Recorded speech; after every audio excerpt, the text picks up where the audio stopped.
In my last PGR video, the one that got blessed by the algorithm, thus exposing the massive bias that I displayed to thousands of people, which I came to regret ever since, I stated that the game is releasing more and more complicated characters that are difficult to understand without a guide and requires a lot of reading and interpretation to even make sense of it, a problem that also plagues Wuthering Waves to this day. So I came up with an idea. Why not replace these giant walls of fuck off text with simple flowcharts instead? Fortunately for me, a new frame was released very recently, Lucia Pyroath.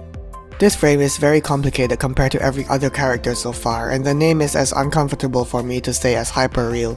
Though on the bright side, it gave me a good challenge when I tried to figure it out. If anything, figuring out this frame would make producing flowcharts for older characters much easier, so I decided to start here.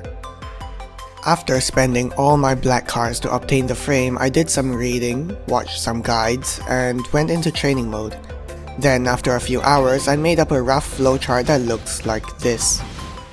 I should make it known that this video does not cover team compositions, rotations, multiple copies, or her signature weapon. For that, I'd suggest watching a guide that covers those topics. This video is focused on her base moveset and is aimed at helping players understand the character first in a visual format and/or appreciate the work put into her moveset. Without further ado, let's begin with her base form that I'm calling State 1.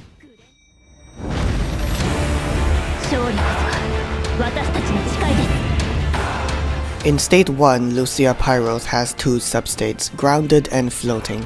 By default, she begins in the grounded state. The usual orb mechanic is ignored in favor of simpler skill buttons. She can access any orb with a number of orbs being displayed on top. She also has two meters, which I will refer to as top meter and bottom meter to avoid confusion. Her bottom meter fills automatically while her top meter has to be filled manually. At any time, she can access her floating state through three ways. By tapping signature move, which will cause her to jump, by pinging a blue orb, or by performing 3 basic attacks while grounded. In her grounded state, she can follow up with a red orb with a basic attack,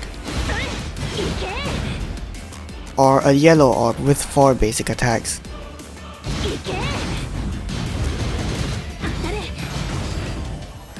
The orbs themselves contribute to the bottom meter, while the basic attacks fill the top meter. Additionally, Lucia can perform a parry by holding the dodge button when one would usually perform a perfect dodge.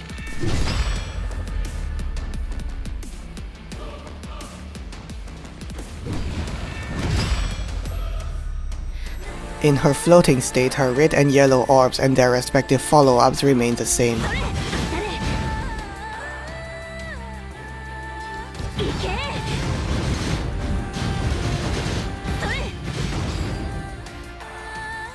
Her basic attack chain changes depending on how she enters this state.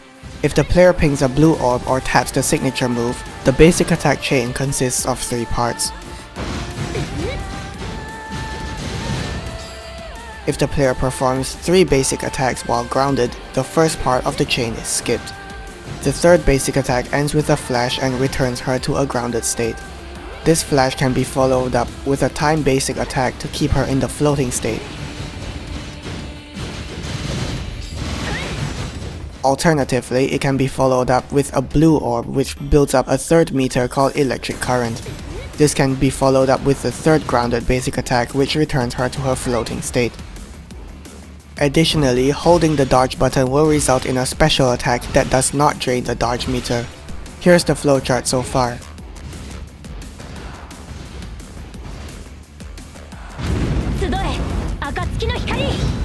When Lucia has accumulated enough energy, holding signature move will transition her to state 2. This essentially acts as an install, or an overall buff similar to her old lightning frame Dawn.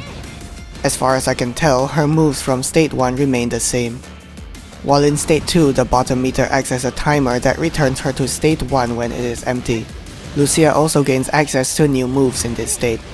If the top meter is full, holding basic attack will drain the top meter and activate the star icon below the meter. This can be followed up with a basic attack. Holding signature move will perform another special attack and Lucia remains in state 2. If signature move is simply tapped, not held, Lucia transitions to state 3. Here's the flowchart so far.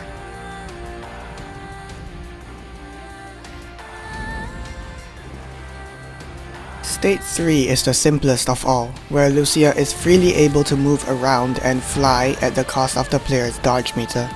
Access to all other abilities and the bottom meter is lost in exchange for a simple moveset. In state 3, holding basic attack drains the meter, while tapping basic attack fills it up.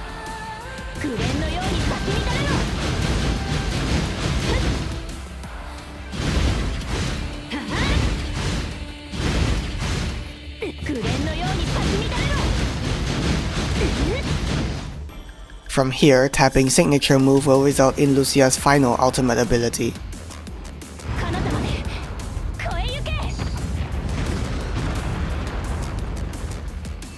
Here's the flowchart so far. Finally, let's address the electric current gauge.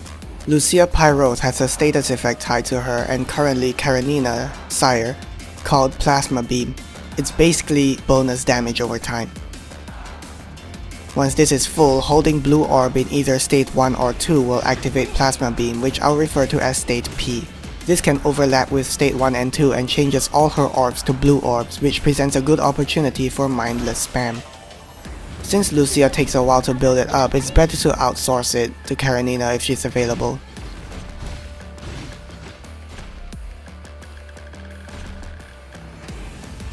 Here's the final flowchart for Lucia Pyroath. Having so many moves available means that players can access multiple moves at any time, allowing for a greater variety.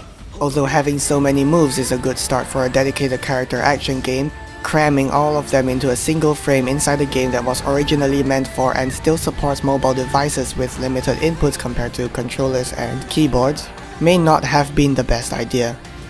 Speaking of ideas, do let me know if flowcharts are a good idea. If it is, I'll likely make them for more characters. Finally, if I got anything wrong in this video, feel free to correct me in the comments. Thanks for watching.